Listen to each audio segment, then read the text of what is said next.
Hey yo, welcome to episode 8 of the Meta My Music Show, where I interview various people from around the music industry, whether they are artists, musicians, producers, engineers, business owners, or any combination of those things. The focus of the conversation is to get to know our guest a little bit better and extract the insights and the gems that they've discovered on their journey about the creative process, about building skills, about building a career, etc. Today, I have the pleasure of chatting with Aaron Bradley, who is a vocalist, artist, musician, producer, engineer. He teaches clients and his students. He runs a studio, and he's overall an amazing dude. However, before we dive in, I'd just like to mention that I've created a brand new masterclass called How to Master the 3 Secrets of the Creative Process, and I've jam-packed it full of actionable insights that I've learned on my 10 plus year journey of being a musician, producer, engineer, and it's aimed to help you learn about the creative process and develop it in a way that makes sense for you, that plays to your strengths, that plays to your influences,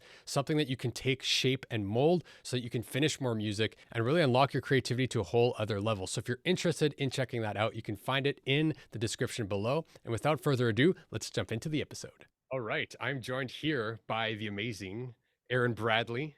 He's an amazing artist, musician, producer, all around, engineer, everything. And he works with songwriting and recording artists at Wayside Studio. You do editing with vocals, if I'm Correct. correct. You produce with Mhm, other artists. You produce your own stuff under Thrones. You're just mhm. all over the place in the music space. So I'm super honored to have you here. Thanks for taking the time for joining me. Yeah, thanks And for yeah, having me, welcome. man. I'm stoked to be here. Yeah, I always loved talking to people at different places in the industry because Mhm, there's always some like hidden gems and really cool insights to discover mhm. from somebody on their journey. So Oh, I'm for super sure. excited to have you here. And to get started, I'd love to just could you tell me a story about how did this all start for you? How did you get into making music?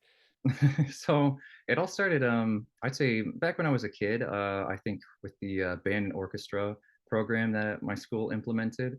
You know, I think it was, I think the orchestra came first, and so strings, you know what I mean? It was like every kid wanted to play violin and stuff, so I begged my parents for a violin, and I played it for about a year. Was god awful at it, but I enjoyed it, you know what I mean? I liked getting into music, and, the next year they introduced the you know, just full on band program which had like percussion, and I was like, man, like I can play drums and there's no notes involved, like I can just, you know. And so it took the pressure off, and I found that, you know, I was much better at that. So I got really into drumming. That was my first instrument. Played that for a few years, and then, you know, started joining a band when I was I think like 15 or so. And it was more of like a emo, like rock sort of band, and we got to do some cool stuff, and it was just a huge learning experience. But a few years after starting that, you know, I found that I wanted to start learning guitar, just to become a better drummer. You know, to kind of be like, okay, well, you know what I mean, within like the perspective of you know, someone else's perspective of being in the band. Like I'm playing along with guitarists and bassists and with a vocalist. Like I want to kind of learn a little bit of their perspective so it can help me become a better drummer. And so I started learning guitar, and that was like my gateway into songwriting, because now all of a sudden I had access to chord progressions and stuff, you know. And then like then I branched out into singing. All of that kind of started with a little bit of a you know, a small demo setup as far as recording, and then you know, that's what really got me delving into just the world of songwriting and production. Wow, that's awesome. That's Yeah. really interesting that you started with percussion and rhythm. Hmm. I actually did kind of the opposite. I got into guitar first and then got into more the rhythmic Oh, stuff nice. afterwards. Um, Yeah, that's but I'm awesome. curious, like when you were drumming, which is super cool, and like Hmm. some more hard rock stuff, the emo stuff, I Hmm. was in the same boat. Um, Hmm. but what pulled you towards, was it like the band dynamic that pulled you towards wanting to learn music harmonically and stuff versus stuff like in the band school arrangement didn't really attract you Mm. so much, right? So I was curious what pulled you towards like guitar specifically. Um, I mean, I guess just because I mean, just seeing my bandmates play it all the time, you know what I mean? Like I thought it was cool. It seemed like a fun instrument to play. I know that like my sister, my brother had both kind of dabbled with guitar. It didn't really stick for them, but like just being around it growing up, you know, it was something that I actually like kind of wanted to play before I got the opportunity to play drums. and I just never really did, never got around to it. But yeah, I just like the fact that obviously you can start with chord progressions and then work your way into songs. Like I wanted to give more input into the band I was in. You know what I mean? As far as like, I didn't want to just write drum parts. Like I had ideas, but I just couldn't express those ideas without playing some sort of melodic instrument. And within that setting of a rock setting, that was kind of like the ideal thing to jump to or work towards. So. Yeah, that's really interesting. Actually, with a lot of drummers, especially in the rock space, the live band space that I've Mhm. talked to, a lot of them have a very interesting connection with the top line and the syllables of the vocals, right? Oh Like yeah, yeah. I've noticed that a lot of times, like the drummer will try to play around how the syllables of the main vocal and the melody is being played, which is a really 100%. interesting perspective that like the drummer has that Mhm. the musicians might not have because you're so sucked into what you're doing. So Absolutely. that's really cool that you have both sides of that, that you started with the drums going into then chord progression, songwriting, all that stuff. Mhm. So once you got kind of sucked into the guitar world and the Mhm. songwriting stuff, what kind of led you from learning the basics of playing guitar, of just like of Mhm. expanding your understanding to wanting to write full songs? Was it like being more involved in your band was the first step of like starting to shape those songs, and then it was like, well, maybe can I do this on my own? Was it kind of that trajectory, or Well, it was definitely at that time, wanting to be like more involved in the songwriting process within that band. Because again, I had these ideas and I couldn't really express them without being able to play something melodic. And so, yeah, that was inspiring. And then it also taught me, of course, just how to work alongside other people. You know what I mean? And really like collaborate and co-write. And so also to have some people there like guiding me in terms of songwriting, not that any of us were master songwriters at 15, but you know what I mean, they had more experience than I did at that time. And so getting to learn from them and having like a little bit of support in that sense helped a lot. But yeah, it definitely was it definitely was a step in the right direction when it came to what I wanted to do, like full picture. yeah, cool. That's really cool. I've quite a few producers, or what do you want to call it, like full spectrum artists that produce their own work. Mm. I've noticed have a lot of ties to being in a band setting, or starting Yeah, with an instrument, and then a hundred slowly getting into percent. songwriting, and then getting Yeah. into production, and that Dude, whole 100%. like Like, I guarantee you, it's like 90% of any kid who's like, or any person who's like doing pop or hip hop now. There's like a 90% chance that they are in like an emo band or like went through like a right. metal phase. 100%. Literally everyone I know who produces pop or hip hop has been in one of those bands, and I'm no exception to that. That's a super interesting Hmm. connection there. Um, Hmm. yeah, that's cool. Like even myself, I'm like, yeah, me too. I follow. Yep. Yeah. Exactly. Um, so could you tell me a little bit about, so you're getting into songwriting, right? You're learning guitar, playing Mhm, with your bandmates, mhm, maybe starting to write your own songs. When did that mhm, blossom into learning like the DAW, or like wanting to actually produce maybe pop, or just, I don't know if it came first, the genre of pop, or if it was more like mm. production in general with what you were doing? How did that kind of start out for you? Sure. So it definitely started with the production side of, just straight up the DAW and recording and just kind of diving into that world. But yeah, it was first with my band because it was like, okay, we're writing and it would just really help to demo things out and be able to hear it played back and to toy around with different ideas. And I mean, back then, my goodness, the setup now is like laughable, even like, and this was I don't know, 13 years ago, but I was using some laptop with 2 gigs of RAM. Like, are you kidding me? Like my phone has 12. Like, it's like it's nuts. It's like, geez, 2 gigs of RAM. I had like this little USB mic that plugged into the side of my laptop that I got from Best Buy for like 60 bucks. Came with like this like really basic streamlined version of Cakewalk DAW. I don't even know if that's still around, if that's a thing anymore, but I could have like, 16 tracks and I was just stoked. But it really helped us flesh out our sound, and I got into the production side of things. And then I started to you know a few years went by, I started to record bands, what I mean, and through my parents basement. because I was like, man, I was like, if I could kind of use some of the knowledge and stuff I'm doing here, I'd way rather do this than like, work some other job. Like, if I can try to make some money off of it. And so that's what really started to get me into recording, would be would be that. No, yeah, for sure. Just like a natural interest, and then Hmm. seeing how it could blossom from recording other bands and freelancing. Yeah. So, yeah, did that continue for a while where you were recording bands and continue down that more freelancing pathway? Hmm. Oh yeah, definitely continued for a while. Even when I got part-time jobs, I was always recording on my off time, and continually just learning new things. I mean, every band you work with, like you learn new things, you learn what to do, you learn things not to do.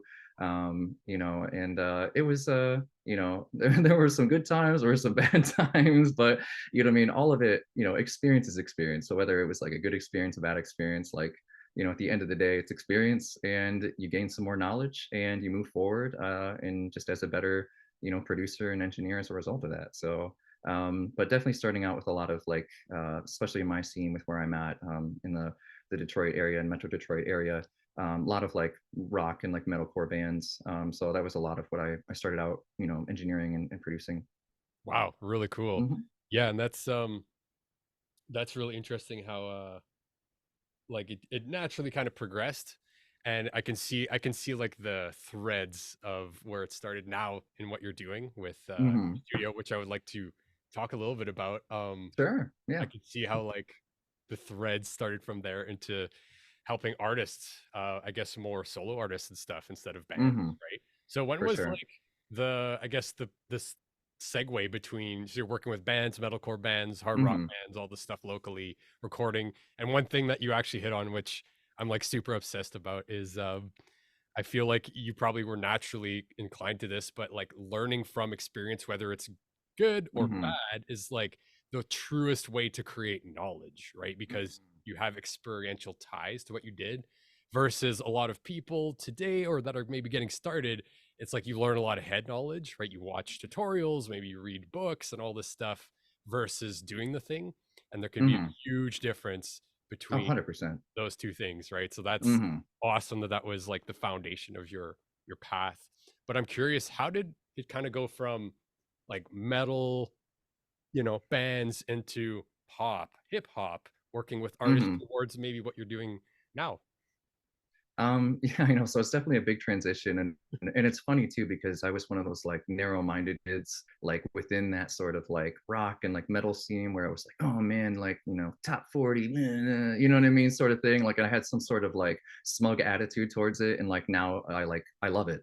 You know what I mean? And it's like what I do. It's kind of funny how things change, but I I started working on a project, a few years down the line from that band after that band had ended, with a buddy of mine, and he was more in that realm of, I wouldn't say exact, pop or hip hop, but more like maybe EDM-ish. And we started kind of working on a project together, that was, had a lot more, just kind of pop elements in it, and just like samples and synths and stuff that were going along. And we started to write just a few pop songs kind of as a joke. I mean, is what it started out as, and maybe even to try to ghost write some pop songs and be like, okay, well, we do our thing that's more like this, like this type A thing. We're just gonna write these, these B-side like pop songs, whatever, see if we can try to sell them or just kind of do it as a joke. And then just as time went on, like fast forward a year, I found myself like really liking it. You know what I mean? And I got more and more into it. And as I started to sing more, I was like, man, I actually like this. I started, of course, I started listening to the genre more too because I was trying to write in it. And, I found stuff that clicked with me. And then it stuck and, kind of grew my interest from there. Yeah, wow, that's really cool. So like, was it the interest in the production side of it that kind of stemmed your interest in all the genres that were, I guess, under that umbrella more so, like the hip hop, the pop, that kind of stuff? It came from like you testing the waters and be like, this is actually really cool. Like before that, did Yeah. you listen to much EDM, hip hop, or electronic stuff, or was it like mostly bands? It was mostly bands for sure. So it was diving into that project with my friend, and then like, listening, just kind of purely for production stuff, on how to do some of those things. And once I started to listen to the arrangements and listen to, different pop artists or hip hop artists, I found myself really liking it, and not just from a purely production standpoint, but just as music. I started to listen to it, and just jam out to it in my free time. Sick. Yeah, that's Mhm. awesome. Um, okay, so let me ask you, this might be a big question, but Sure, how go could for you it. describe to me your creative process or maybe how it's evolved since being a drummer to learning guitar to now what you do? Like, what would be some of the biggest things that stick out to you in terms of how you've refined your process or that you notice happens as part of your process as you Mm. start working on other people's stuff or just even with your own stuff with thrones or whatever it Mhm. may be? Man, so let's see. It's kind of funny because even though, like, obviously I've grown a lot over like the past 10 years as a writer, and just picked up on some do's and don'ts, or things just help my own process. I feel like it's largely remained the same at its core. And it sounds goofy, but it's usually me starting off with like a top line, a vocal melody in my head. Then I sit down with a guitar, just completely away from my setup, my studio, anything. And I come up with like a chord progression that I lay underneath it, underneath that chunk. And while I'm just humming or kind of just singing, I mean gibberish, I guess, what I mean, for that melody, and I find something that clicks. And then I kind of in my head as I'm writing, maybe on still all on the acoustic guitar or electric guitar, not plugged in, whatever it is. I'll start playing out the other parts, whether it's maybe in my head a synth part, synth lead that will be going on like over that chord progression. You know what I mean? I'll kind of like beatbox or whatever, like while I'm playing the chords, and just almost like work, a good 60, 70% of it out in my head, like before I even sit down at my studio.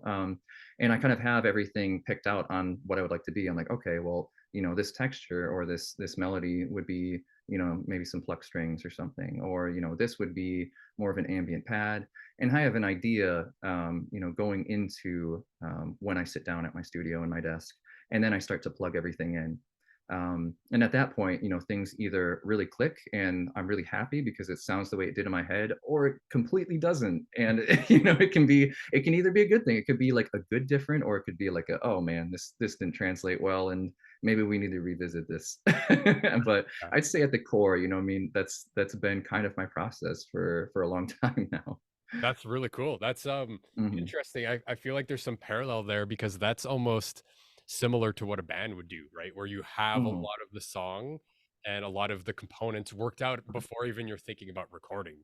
And Yeah, yeah. there's definitely some of that there where you're kind of getting the most crucial part of the song, right? Like the harmony Mhm. and the top line worked out even Mhm. before you get in the studio, which is really interesting. So before you turn on the DAW, you have a really good idea whether it works out or not, but you have some sort of vision that you intend to Mhm.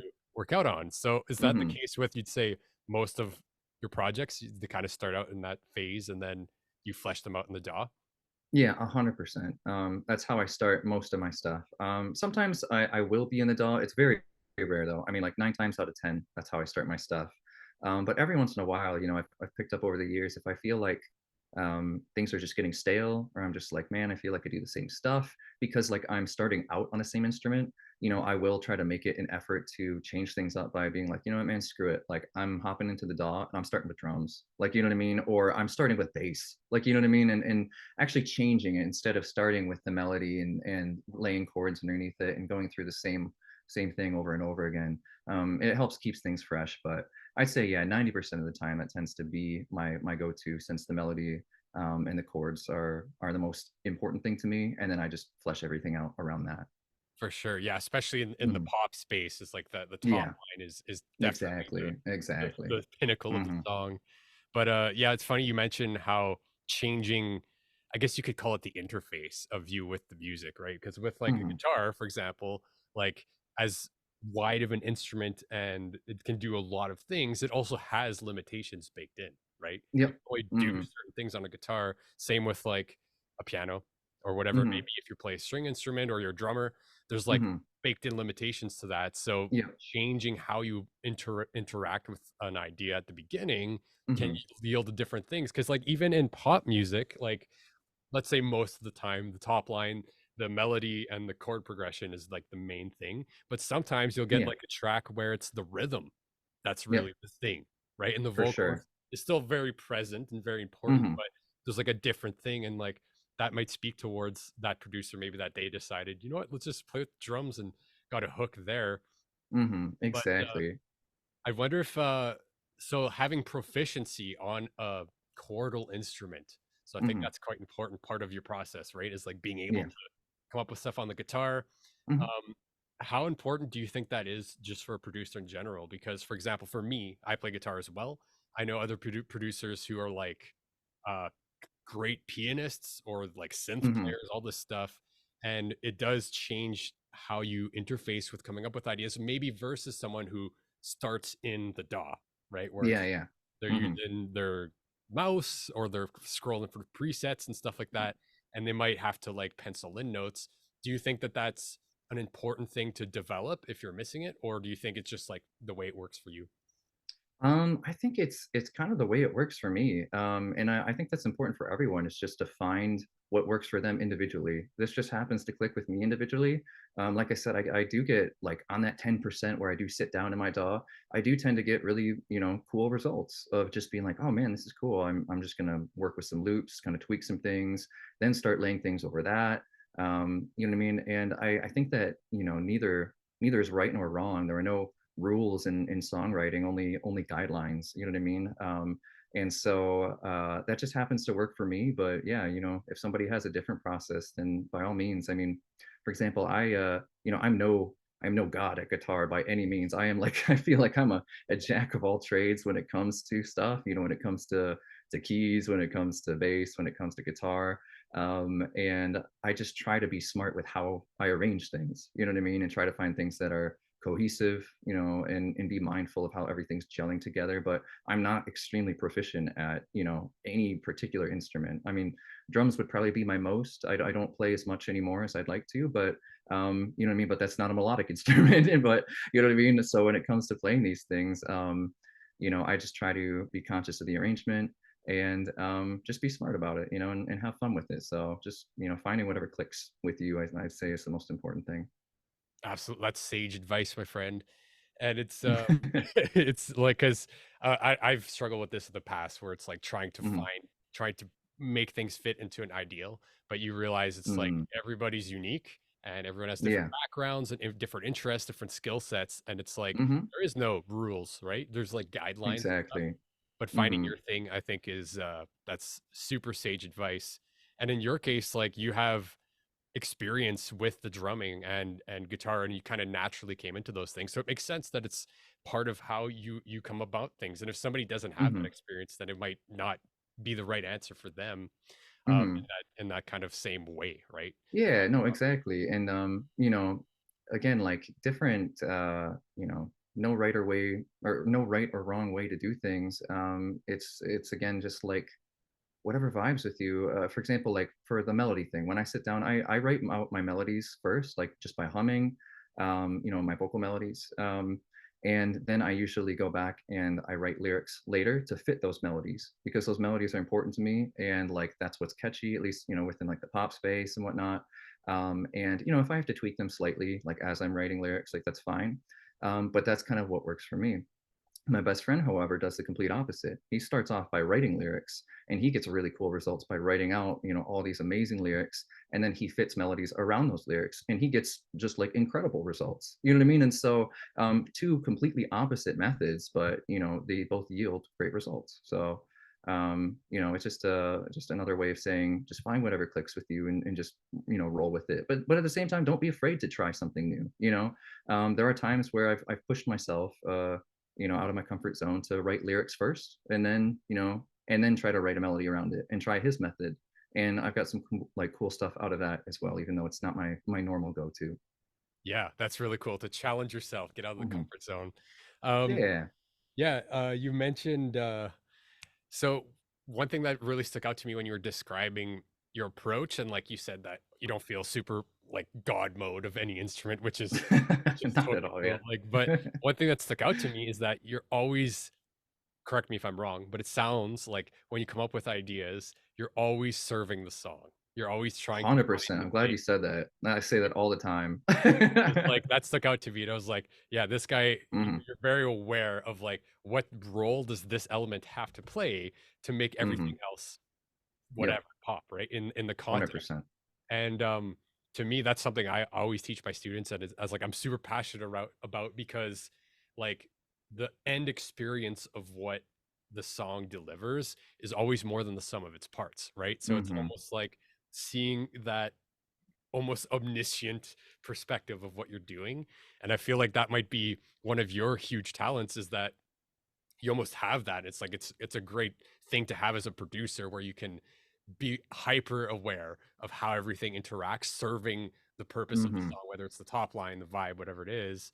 mhm, And like the like me as a guitarist, and I've been playing in bands and still have been sharpening my skills. I've become quite proficient on that instrument, other instruments. mm, But mhm, sometimes that proficiency gets in the way of serving the song, especially when I interact with mm, other like shredding yep, musicians. yep, Like if they're not producers, right? If they don't yeah, write too many songs, but they're like amazing studio musicians, one thing that can happen, not all the time, mhm, that it's like you're overplaying, right? The part, yep, or mhm, you're missing the forest for the trees. So mhm. Oh, that's for sure. how do you approach finding like the space for different things to exist in when you're writing a song? Mm. Well, it took a long time for me to learn, because like as you just mentioned, you know what I mean? Like when you become proficient in a certain thing, a lot of times you know, you're like, oh man, like I wanna play something really complicated. I wanna like shred. I want to do whatever. And you know that was a big struggle of mine starting out with songwriting, and just being in a band in general. When I was playing drums, was I started to get like pretty decent and I started to overplay like crazy. I went through a huge phase within the band where I was just like, like all over the place. And it was like, I finally kind of came to grips after a couple of years where I was like, man, this isn't doing any favors for the song as a whole. Once I started to learn the guitar and bass and started to compose a little bit more, I was like, this is just busy, and it was like, if I wanted the attention as a drummer or like whatever, like, like sing, go learn how to sing, go like be a guitarist, you know what I mean? Like, but like, it's like your job is like to serve the song, and that goes for any position, not just the drummer. Drummer, guitarist, keys, vocalist, it's all the same. So serving the song for sure. But yeah, that took me a huge like deal of time to learn, and was something that I just had to find my way and my path just over the years of producing and songwriting. But yeah, so that's always been a very important topic to me, is that balance. You know what I mean? There are definitely moments where you can show it off, and you should. But again, at the end of the day, like, is it what's best for the song? You know what I mean? Because there's nothing I love more than like an awesome guitar solo, but it's got to fit. You know what I mean? Yeah, I think that's like the most important part. Like it's great to have fireworks and like, Hmm. oh, amazing moments, but like it's almost like the like dynamics in general. Like for something super intense or amazing to stick out, it has to have contrast with Hmm. other things that might be Exactly. more chill, right? Hmm. And like it's all about like it sounds super zen and hippie, but it's like all about the journey, Hmm. right? Like if everything is max all the time, or if everything is chill all the time, or heartfelt all the Hmm. time, it's hard. It's the contrast of it sticks out less, right? There's less Yeah. tension for somebody to connect to, 100%. and I feel like music's all about like ups and downs, ebbs and flows, like Hmm. contrasting opposites, Oh, which for sure. which is really cool. You There. mentioned, Oh, go I'm ahead. sorry, I didn't mean to interrupt you No. there, but there's a really great band that I think is a good example of this. And it's a band I love listening to when I was a teenager, and I was actually just jamming last week. But Circus Survive. And so they're a fantastic band, and I feel like that's a great example of serving the song and being technical. Like all of their guitar parts are, they have two. Basically, think about it as two lead guitarists. You have kind of one guitar panned left and one right. They're doing their own thing. The bass is carrying. The drums are doing some awesome stuff, but the bass and drums are holding things down groove wise. You have some bizarre vocal melodies going on, but you have like two lead guitarists doing things like technical, like not just like playing straight up chords, but they both like coexist perfectly. Everything coexists perfectly from an arrangement standpoint. So it's like they're getting to almost show off and do their own thing, but like it's so pleasant to listen to. Nothing sounds distracting, and it's just like perfectly cohesive. And so, if anyone's interested in checking out, like what that sounds like, I highly recommend that band. They've got a great stuff, and I feel like a perfect example of that. Yeah, definitely. They have some amazing stuff. And even in the Hmm. whole like me modern metal space, at least when I was Hmm. more listening to that, it's like I felt like a lot of like Killswitch Engage or Mm. like Periphery or Tesseract, stuff like that. Yeah, yeah. They Hmm. really started to blend like super technical stuff, but with super good top line and catchiness. And like Yeah. it's okay to wail Hmm. into just power chords when the vocal is like doing something Yep. crazy. Or Hmm. like one thing that like you described, like if your vocals are doing something and the between the syllables of when they're singing, that's when the guitarist can come up Yeah. with something. 100%. But like being aware of like when is something taking the listener's attention and where you directing it as a unit is like masterful songwriting. So I'm glad you brought Yeah. that up. Yeah, no, absolutely, man. Absolutely. I'm glad you brought up the spaces in between vocals. I mean, that's something that, I pick up on a lot, is, filling that space with something interesting, and it doesn't always have to be filled. Again, whatever fits, if you try filling it with something, and it sounds goofy, like don't do it. You know what I mean? But if it sounds good and it gives something a chance to shine and again comes back to serving the song, then go for it, like give something a chance to shine through. Yeah, I remember when I went to audio school in like 2012, 2013.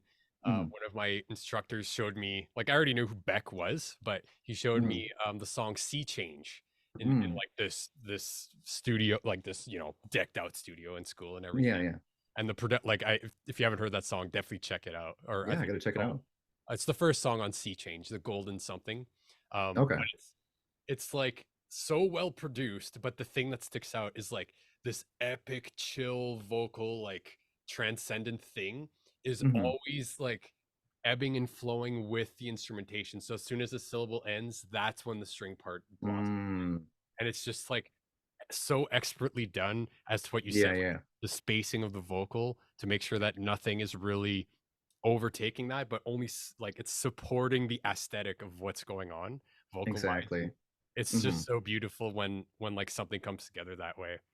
Um, Yeah, exactly. Like, something is always carrying the song. You know what I mean? Whether it's like the vocal and then like the vocal kind of cuts out or takes a break, you have something else that's carrying the song coming in and kind of like taking its place in that sense. I think that's awesome. I definitely got to check that out. yeah, it's a trip. It's especially on like your headphones there or like some nice monitors. It's Hmm. really cool. It's super emotional. Speaking of vocals, so you have a song on Spotify that it's you on vocals, correct? Yes. Right? Mhm. Called Over You, if I'm not mistaken. That's got Yep. a lot of plays. It's awesome. And the vocals are amazing, man. And Oh, well, I thank have you, to man.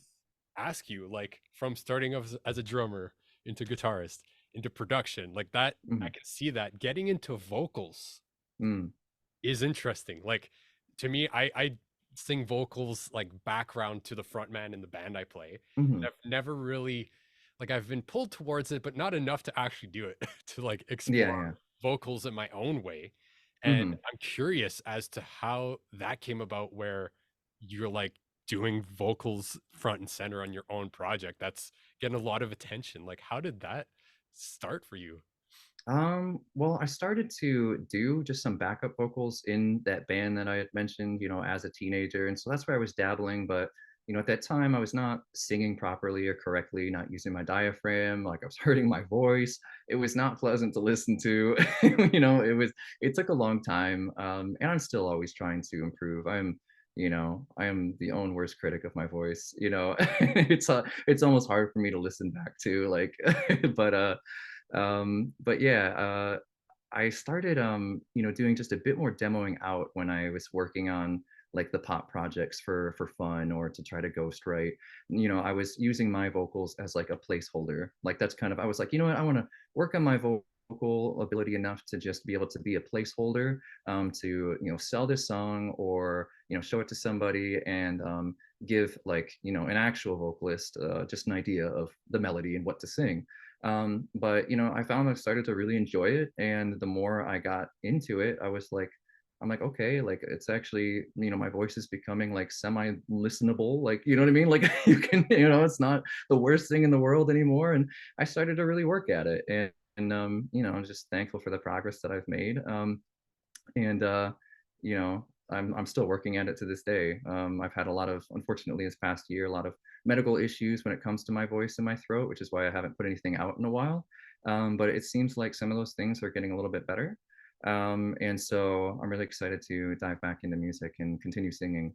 I can't wait for that. I'm working on some stuff currently. So Awesome. Yeah, I'm sorry to hear yeah. about the medical Oh, stuff. no I'm glad worries, that you're man. bouncing back. I'm glad that it's Yeah, yeah, coming back. And yeah.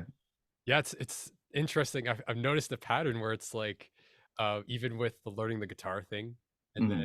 dabbling in producing pop work, pop, ghostwriting stuff, Yeah, dabbling in vocals with the intention of, oh, it's going to be a placeholder, but then yeah, over time, yeah, it's like it became yeah. this thing that you got super into and continue to develop, which is super interesting. It's like trying these things and then realizing, like, oh my god, like this is sick. That's Yeah, it's kind of funny that you mentioned that because I actually have never realized that. I guess everything that I've done that's branched out has been like completely unintentional or like as a placeholder. I'm like, I'm gonna learn guitar to become a better drummer, and I was like, I really like guitar, and then like that led me into writing songs and arrangement. I'm like, well, I'm gonna learn recording just to like help out my band, and then like I really liked recording, and then that so on and so forth. That's kind of funny that you mentioned that. I've never really realized that myself. That's yeah, it's really cool. Like it's almost like a reflection or a metaphor of like the creative process in general, where you're like, I'm gonna try this Yeah. idea, and then something else happens, and you're like, whoa, that's really cool. So it's Yeah. like a hidden Oh, intention exactly. that kind of comes up. Mhm. It's really cool. Um, so okay, you run a studio called Wayfair, is that correct? Wayside, Wayside. Yep. excuse me. And Yeah. Oh, that's all good. yeah, I'm curious, like, so that stemmed from you started producing like ghostwriting stuff and then producing your own stuff, or did you get more into producing for other artists before getting your own voice in the like the pop space? So a lot of it, I don't do like full on production work for like other artists. I do I still record like bands, and a lot of times those bands tend to be rock bands. And so my partner and I team up on that. I prefer to do like the recording and editing process. He hates that, can't stand it. He loves to mix and master, and I hate mixing and mastering. And so it works out. So we're the perfect team when it comes to that. So we do that quite frequently. And I also do a lot of vocal editing for producers remotely, which is something I'm trying to branch out into and always make connections on, because I feel like I'm one of the few people who really enjoy that. And it seems like every producer I talk to is like, man, that's the most time consuming thing. I can't stand doing it. You know what I mean? I'm like, dude, I like doing it. Send it my way. Um, but yeah, so that's currently what I'm up to. But when it comes to working on like more pop related stuff and with people one on one, it actually started out with me teaching and teaching songwriting. And so I was teaching at a small music school in Troy, Michigan, from where I'm from. And I was working with primarily teenagers, and they would come in and they'd be like, I want to be like Katy Perry, and I'm like, all right, cool. And so I would be like, I'd start to branch out and start to kind of we would work on a track like that, and within the studio setting, and I pulled some synths and we pick out some drum samples, and then I'd help them write a vocal melody, and that's where like that sort of producing thing started to come from and develop. But then over time, it's cool because it started to push the boundaries because they would be like, I want to write a song like this. And I'm like, man, I've never touched anything like that before. I don't know what I'm doing. And so I'd have to listen to the music for a little bit. And then I would be like, oh, this is really cool. And like I would pick up some new tricks in my bag, like when I would, push the boundaries and push my comfort zone and helping that student write that particular song. And so that's something that I still do is help students just like one-on-one produce these songs and teach them as we write and go through the process. Wow, that's awesome. That's so cool. Yeah. That's uh that's a Mhm. really fun way to get into making music. Like, Yeah, don't get me yeah. wrong, like the band thing is great. Like I Mhm. wouldn't trade that. But if I compare like if I was a kid and like hanging out with you and like you open the DAW and you're teaching me top line and we're like picking out samples. Like that feels so much more fun to me than like learning to read music and playing clarinet.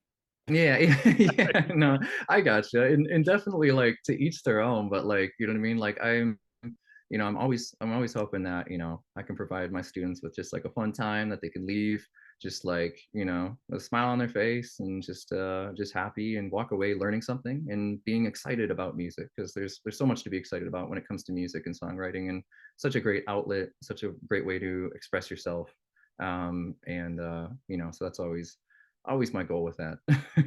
For sure. That segues perfect into another question I have. So about Sure. expressing yourself and Mhm. like connecting to music. So Yeah. what does art mean to you in general? And that's a big question. Feel free to take it any direction. But like Yeah. music and Oh, for art sure, man. in general, what does that mean for you? um, so I mean, I guess the word expression, man, for sure. Expression and or outlet. You know what I mean? I feel like it's a fantastic outlet. And I know for me personally, everything that I write about, most of it does come from like personal experience, some, ups and downs that I've been through and experienced. And it's just it's like such a healthy outlet for those things.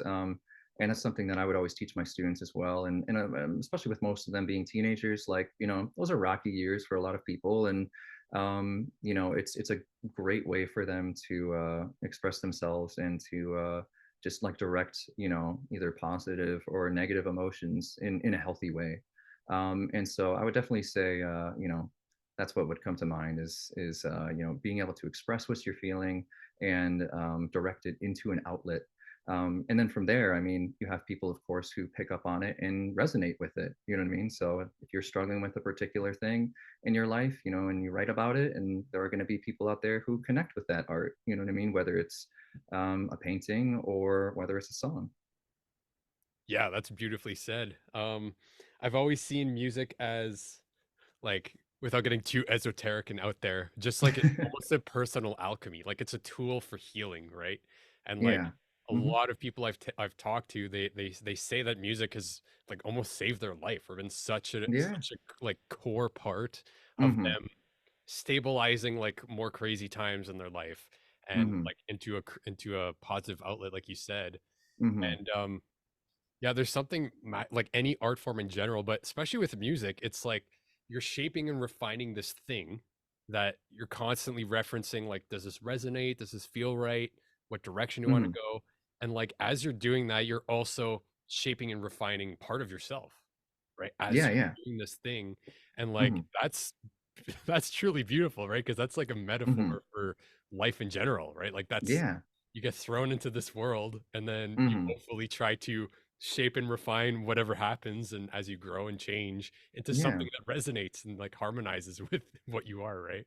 Exactly. 100%. And a lot of people, like for example, a lot of my lyrics and things that I write about, a lot of my songs tend to be way more dark. You know what I mean? And you know what I mean? Like it's a great outlet for me. And people talk to me and they're like, "Man, you don't seem like you're super sad." And I'm like, "Well, yeah, because like, where do you think it all goes? Like, it's got to go somewhere, and like, and it's in a pretty healthy outlet." And so, hopefully, if people are feeling down or whatever, they can listen to the music that's relatively sad or whatever message it's got, and kind of get their feelings out too, so they can feel good. Yeah, that's something I've noticed with well like intense music and like more Mhm. emotionally heavy music is a lot of the times the artists themselves are like so chill even though they're doing Yeah, something yeah, so intense. exactly. I've noticed that too. Like most dudes who are into metal or writing metal and stuff are like just like the chillest guys ever. They're you know what I mean? It's really funny. Yeah, it's like they exercise out the demons. Hmm. uh, so on your journey from drummer onwards to production to now you're like still teaching other people, you're still recording bands, you're Hmm. producing your own stuff. What have been some of the biggest obstacles that you've hit along your journey? Like if you were telling yourself as a drummer when you were Hmm. just starting out, like just a couple things that you would be like, oh, maybe try this. What would be a couple of those things? Oh, man, the biggest one that comes to mind, and it's something that I still, admit that I struggle with 100% all the time, is perfectionism. My goodness, it is so hard to let go of or to finish something. You know what I mean, and be happy with it. Because obviously, every artist is their own worst critic. I am, I'm terrible with it. And so, at one point, when I was in a project, 6 years ago or so, um, that's what kept me from putting music out for like over 4 years, was the fact that I would work on something, work on something, work on it until, I felt it was perfect. And I would just get sick of it at that point and I would toss it and I'd move on to the next thing. And I would do the same thing, rinse and repeat. And, at that point, you never put anything out. And so I've learned, over the past year or two, it's like you have to let it go at some point. So a good friend of mine, once told me like perfection is the enemy of getting it done.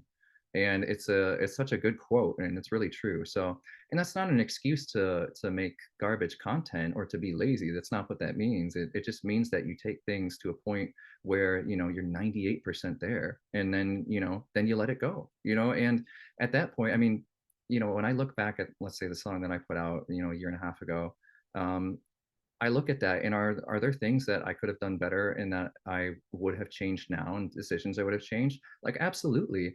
Am I still happy with it? Sure. I try to look at it as like a time capsule of where I was at, during that time as a writer. And I embrace that. You know what I mean? Like there are things that could have been a little bit stronger in terms of, my arrangement or like my delivery on, whatever line. But it's just like, you know what? Like I'm glad that I actually put something out and I didn't just toss it and move on to the next thing and then just end up never releasing music. So take it to that 98%, and then put it out there. And so that's something that I'm still, still working on myself when it comes to my own music. So I would definitely tell younger Aaron that,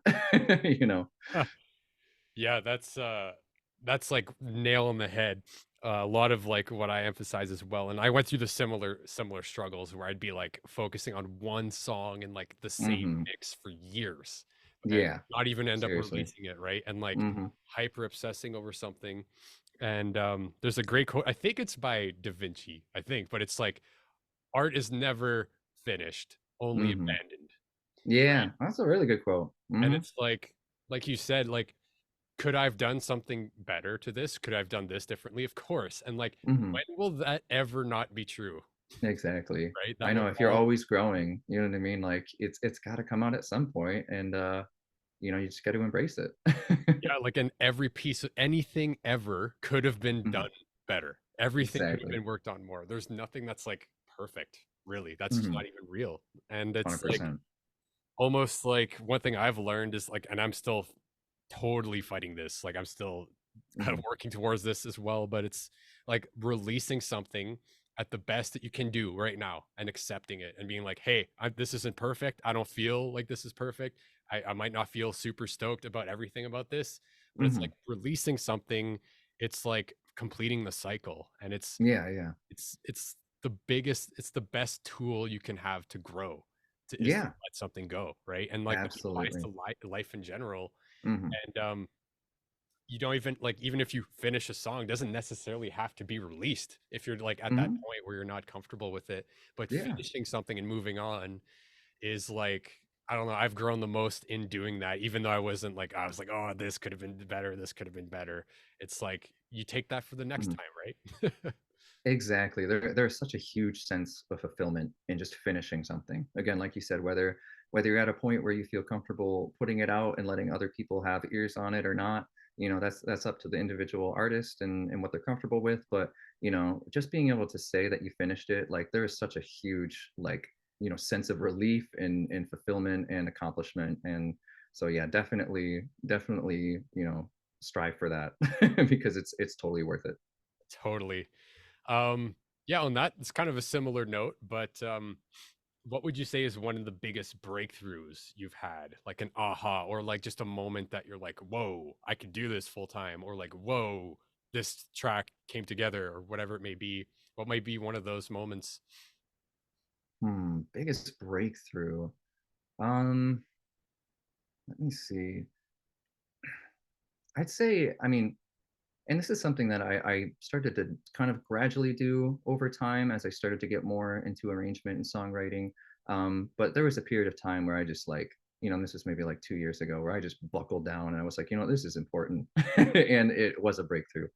And that would be, man, just truly listening to music, like truly, and so it's like, I want to, you know, write a hip hop song like Bazzi, I'm going to pull up all of Bazzi's stuff and I'm going to listen to every single thing that's going on in that track, starting with the drums. All right, what are the hats doing? What are the snares and the accents doing? What's the kick doing? Cool. Okay. Can I replicate that? And then I would try to replicate it myself. You know what I mean? And then, kind of move on to the bass. Okay, what's the 808 doing? Like, what kind of sample is that? Like, you know what I mean? What are the keys doing? And so on and so forth, and like really listening to everything that's going on in arrangement, no matter what the genre, and then being able to take that into your own kind of toolkit as a songwriter. And so yeah, just intently listening to music, and what each part is doing. And not to sound like a broken record, but what we kept drilling in earlier with serving the song, how is it, what part is it playing, asking myself the question, being like, okay, like, why are the drums doing this? Why is the synth doing this? Like, what's the purpose? What point? And sometimes it sounds good, and that's okay. If that's if that's the reason, that's cool. If it's like, oh, to fill up some space, oh, to give some movement, oh, to those are all perfectly good reasons. But sometimes, if the reason too is just that it sounds good, that's good enough. But yeah, so that would be my answer, would be intently listening to music and the arrangement and everything that's going on. Yeah, that's one thing you hit there is almost like a version of transcription, right? Like a modern Yeah, version of transcription where you can hear something. It's like, can I recreate that? Right. And yeah. that in itself, that's something that a few people that I teach that are a little bit more on the beginner side is like I've Hmm. noticed that like the ability to hear something and then recreate it, whether it be on an instrument or in the DAW or whatever, Hmm. is like it's a skill that has so many um upsides because it's not only one skill. It's like you think, okay, yeah, you're training this one thing, but you're Yeah. learning how to use your software, you're learning how to get better on the instrument, you're like Hmm. discovering new things that you maybe would never find yourself. And like Yeah. if you do many elements of a song, you're seeing, oh, how they fit together in a more, I guess, um actualized way instead of all in this thing. You've like thought it through and you found the little pieces and how they fit together. And Hmm. like that that skill set, like I think it comes through in the stuff you work on. It's like as you do that over time, you start to internalize a lot of those things and you can just draw on them when you're in the Yeah. process. No, absolutely. No, I appreciate it. Thank you. Yeah, that's something that I definitely try to drill into my students too. Because it's like I'm trying to take some of the things that I've learned. Like I wish I would have learned that 10 years ago. That would have been awesome. You know what I mean? And so it's like, hey, as you're starting out as a 14, 15, 16-year-old kid, here, let me tell you something really cool. So one of the exercises that I would do with them was I'd be like, give me a song that you've been jamming this week, and so they pull up their Spotify and see, okay, what, and then they would give it to me, and we would play it, and we'd listen to it for about a minute, and then I'd be like, tell me everything you hear. You know what I mean? Listen in, like, what do you hear? All the different instruments, and you'd be like, okay, and I was like, start with the obvious. There's vocals. Okay, cool. There's vocals. Like, what else is there? And I hear drums. Like, what kind of drums? Like, well, a kick drum and I think a snare drum. Cool. And then we move on to the more complicated stuff where sometimes there'd be like, maybe three different sort of like synth layers going on or something. And over time, you kind of develop their ears, and they would come back, after a few weeks or months, and they're like, Aaron, I listen to music in like a completely different way. Like even when I'm at like a restaurant, I'm like listening to the music that's going on. I'm listening to the keys and the guitar and you know what I mean? All of a sudden it's not just the vocals anymore. You know what I mean? Like it's everything. And so yeah, definitely super important, and something that, I think everyone should continue to focus on, whether you're a beginner or, an advanced songwriter. No doubt. Yeah, that's almost like like a matrix pill. It's like you unlock a new way to listen to stuff once you like Hmm. show someone that. And you Yeah. never can listen to, like, you can, but you never really can listen to music the same way again. Hmm. Oh yeah, no, definitely not. There's no going back, but it's not bad. It's not a bad thing by any means. Doesn't take away your enjoyment. Honestly, enhances it. Yeah, for sure. Um, I have one final question for you before I have this kind of fun, like rapid fire question at the Sure. end if you're down. But Okay. Yeah. you mentioned at some point you like head down and focused for like a couple of years and you like actively listened to music. And that I found Mm, that was interesting. Like what led you to being like, okay, this is serious, this is important. I mm, really got to buckle down and mm, actively listen to said influences and really like dissolve my mind into that world. mm, What was the catalyst for that? What really led you to being like, this is super important and I'm like going all in, head down with mm. this? It was probably the release of the song that I put out. You know what I mean? At that point, like that was like kind of the extent of what I could do production wise. And I wanted to take it further. Basically, I was reaching a point, and I still feel this way to an extent of where I'm like, I feel like my ideas are limited by my abilities in production. And so it's like I may have this idea in my head, and it's just like I have no way of tangibly sitting down and doing it myself. And so diving into music intently and breaking it down and trying to replicate it from a production standpoint, you know, is able to help me be more creative and not bottleneck my creative process. You know what I mean? Which is huge, especially when you're, you know, in any sort of genre dealing with, well, you know, electronic stuff, whether it's EDM or pop, hip hop, rap, whatever. You know, all these samples and patches. Um, and so that was, you know, one thing for me, you know, was wanting to um, you know, just become better at that in order to not limit my creative process. But the second thing for me also being just delving into different genres. I mean, you know what I mean? If I want to learn how to write a country song, I'm not going to know how to write a country song unless I listen to country music, you know, and then I start to break down the you know, what's going on. And so I started to do that as well and kind of just expand genres so that way I could write in a variety of genres. And I mean, the more I did that as well, I found that a lot of things, you know, translate between genres and have so many more similarities than a lot of people realize.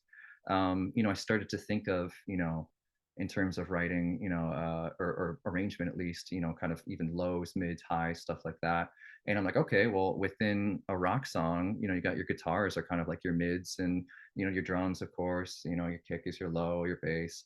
But then I'm listening to, you know, pop stuff, and I'm like, man, like a lot of these synths are your mids. They're almost like the guitar. So the synth, you know, and you start to like equate all this stuff and put it together across genres. So that was a big thing for me to buckle down, was to expand my genre or my capability of writing within different genres, and also to just, you know, not limit myself in what I'm able to do creatively.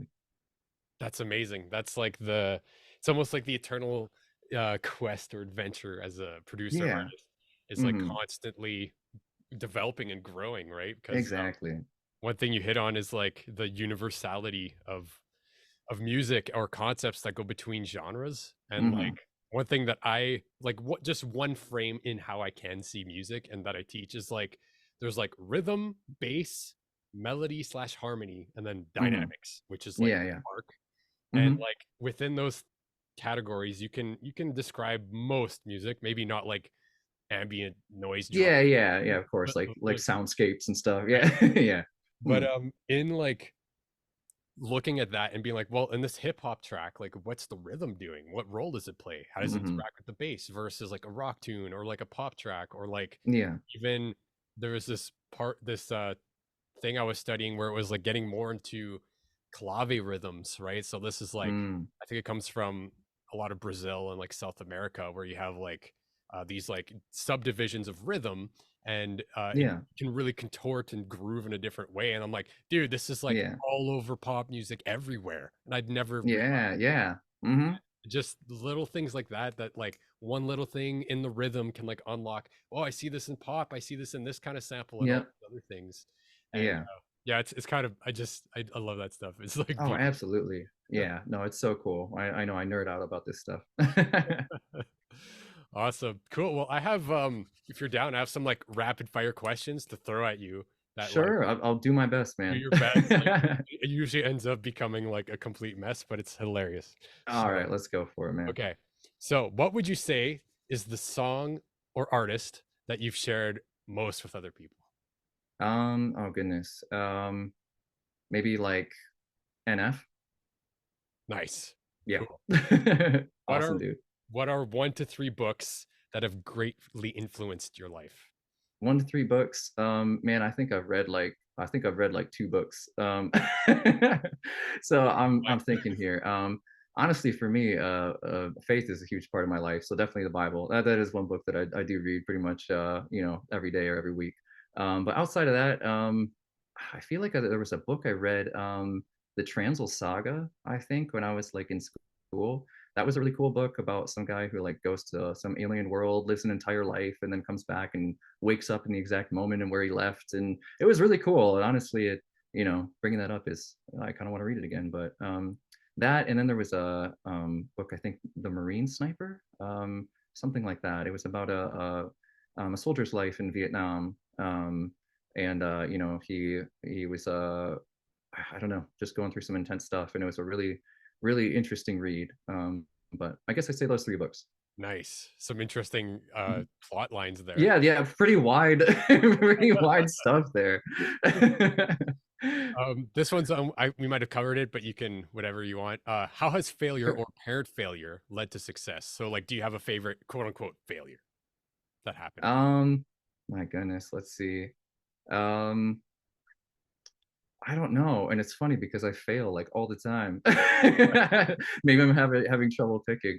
Um, but I don't know. I'd say a lot of times, okay, here's a good example, of having this past year of struggling a lot with the medical, issues with my voice, going in for a vocal session and then leaving, feeling like I failed because I didn't get anything I was happy with, just because my voice was not performing, it was giving out, it was strained, it was painful, feeling like I failed when I left, when in reality, it kind of built up endurance in terms of like perseverance, I guess is a better word for it, and saying like, you know what, man, like the fact that I went in, even though it felt like I failed and I didn't get any takes I was happy with, in reality, the fact that I went was a victory, and it kind of built up my perseverance. And so I'm like, you know what, I'm just gonna go in, I'm gonna do it again, and we're gonna keep at it until we get it. So I'd Beautiful. say that.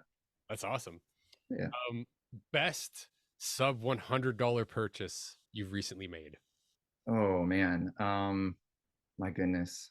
The first thing, I don't know why this is really funny. The first thing that came to my mind is like the Subway that I had like 2 days ago. That was so good, man. I go for the Italian, BMT foot long. But yeah, that was it. I guess second choice, runner up, I just bought a plugin. I guess if it's more production related, called Rezo EQ. Okay. And I haven't used it yet, but it's along the lines of like Soothe, or Sooth 2, and like Goldfoss and things like that, where it's supposed to kind of like target out harsh frequencies. So I'm excited to dive into that. But that was on sale for like 45 bucks. So I say that. So my Subway sandwich and Rezo EQ. Sick. Sick combo. Classic sub. Yeah. um, what's one of the most worthwhile investments you've made? And this can be anything like money, time, energy. Mm. My goodness. So I just purchased, and I have been waiting for this purchase for probably about a decade. A Telecaster with an Evertune, and so an Evertune bridge. Yeah, so an Evertune bridge. If you're a guitarist and you can afford it, or you can save for it, or work towards it, my goodness, please invest in that. Especially if you're a recording engineer.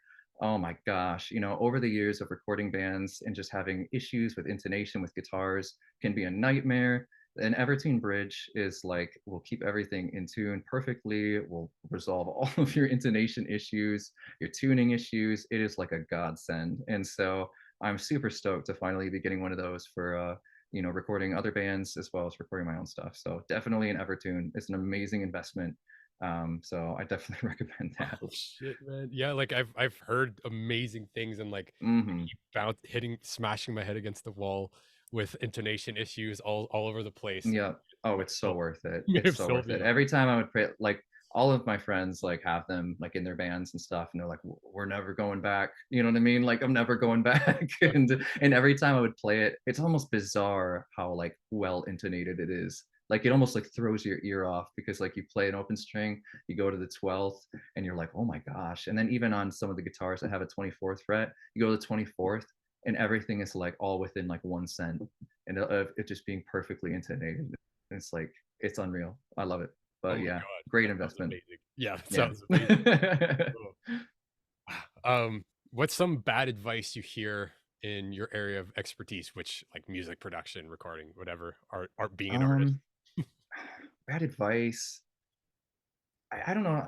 I don't know if this technically counts as bad advice, but I just see a lot of I feel like scams, or not necessarily scams, but bad deals. I guess when it comes to like music marketing, and that always irks me. You know what I mean? So like someone will be like, oh, it'll be something that you can kind of learn to do yourself, and as an artist to like promote or market your services, as an artist or a producer, market your services, and like someone will be charging like an obscene amount of money for it, whether it's for like playlisting, and to the point where it's almost like the people who are charging that amount of money like even know that it's absurd for what they're offering. So that always kind of irks me. So I'd say that I'm like, hey, if you hire me to do this, and pay me $1,000 to get your song on a playlist, like when like in reality what they're offering you like isn't worth that. That always kind of irks me a little bit when I see that stuff. So definitely do your research when it comes to playlisting, and finding curators and stuff like that. Absolutely. Yeah, that's sound Hmm. advice. There's a few sharks out there, and Hmm. unfortunately, yeah, that's not cool. That's Yeah. awesome. Um, if you feel overwhelmed or unfocused, what do you usually do? Um, Man, I just bang my head against the wall. I'm just kidding. Until something changes. No, let's see. Honestly, going for a walk, that's a huge thing for me. It clears my head for sure. Just like, man, like just what some sun and some fresh air can do for your brain and your state of mind. Like, never underestimate that. And just coming back to things with like fresh ears, and just taking a deep breath, and trying to hop back into focusing. Because a lot of times that I've learned that walking away from something, um, you know, it's it's so necessary in order to focus. So if you need to walk away for 10% of your day or whatever, to do whatever, to do something quote unquote unproductive or refresh your brain, it's totally necessary for the other 90% of your day and being productive. So definitely that. Yeah, totally. Yeah, our back brain, our unconscious Hmm. mind does a lot of stuff that we don't realize, especially when we're doing something else. Like you take a break, go for a walk, come back, and Yeah, 100% definitely helps me refocus. nice. Okay, a couple more for you. What this one's Hmm. kind of a jerk question, but I'll ask it anyway. Sure. Top three desert island albums. Oh, let's see, man. The Search by NF, um, Automatic by Don Broco, and then um, what is it? It's funny because it's one of my favorite records, and I always mix up the name. It's by Bad Sons. Is it Transpose? I think. I think it's Transpose, or something like that. I don't know why I'm missing the name on it. It's kind of funny because it's one of my favorite albums ever. But yeah, I say those three. Like, can't miss with those. It's one of those things where it's like you can't skip a track. Everything's good. Amazing. Yeah, I'll have to check Yeah, out a couple. I haven't heard those two last ones. I'll yeah, definitely yeah. check them out. Hmm. For sure. Um, this one's a hilarious hippy dippy question. If you could Sure. send a text message to everyone on Earth in their language and they understand it, what would it be? Mhm. Um, Man, that is a yeah. Gosh, I don't know. Maybe just like, this sounds so cheesy, but just like have an attitude of gratitude, man. That sounds like a hippy dippy answer to a hippy dippy question. But first, for real, I found that if you go through your day and just like with a really thankful mindset for everything that you got, like you tend to feel a lot better. You know what I mean? Instead of being like, man, if only I had this, like then I'd be happy. Like, that's a complete lie, because like you'll chase that thing, you'll get it, and then that process will repeat, and it's never gonna end. And so just trying to be thankful for what you got, and really focusing in on that. So I'd say that. That's great. No, that's the truth. Like that's something I'm always hoping to continue to work towards is like Hmm. is when you picture something, you're like, once I get there, everything Yeah, will be yeah, great. But it's like yeah, exactly. take that state and bring it now. Hmm. What Yeah. you can have that state without the external thing, and Hmm. usually it ends up being gratitude For for what you sure. have, right? And that's awesome, man. Hmm. So yeah, that's everything I got. Is there Where can people find out more about you, learn more about you, or anything you'd like to check them, anything that you like people to check out in particular? Um, yeah, for sure. If they want to check out the song that I've got out now, it's on Spotify. My artist name is Thrones, and then the song is called Over You. So that's on Spotify, Apple Music, or any of the other like 100 streaming platforms. And then if you want to check out Wayside Studios, we have a SoundCloud that you can visit, where we have our portfolio for that. We do mixing, engineering, mastering, as well as vocal editing is my specialty as well. So if anybody's interested in having their vocals edited, definitely hit me up through there, my contact info there. But yeah, besides that, I have an Instagram and Facebook page for Thrones. I'm not super active on there right now, but I do check them. So if you have any questions, feel free to reach out. And yeah, I'm definitely going to have some more music on the horizon here in the coming months. So definitely having another track coming out in January. So I'm excited for that. But besides that, thank you so much for having me on, man. It's last talking music with you. I love this stuff, nerd out over this stuff, and it was a good time. So thank you very much. Oh, it's my pleasure. It's an absolute pleasure to have you, Aaron. And we'll have all the links that he mentioned in the show notes for this episode. And with that, we'll wrap up the episode. Thanks again, Aaron, for joining me. Awesome. Thank you so much. Appreciate it.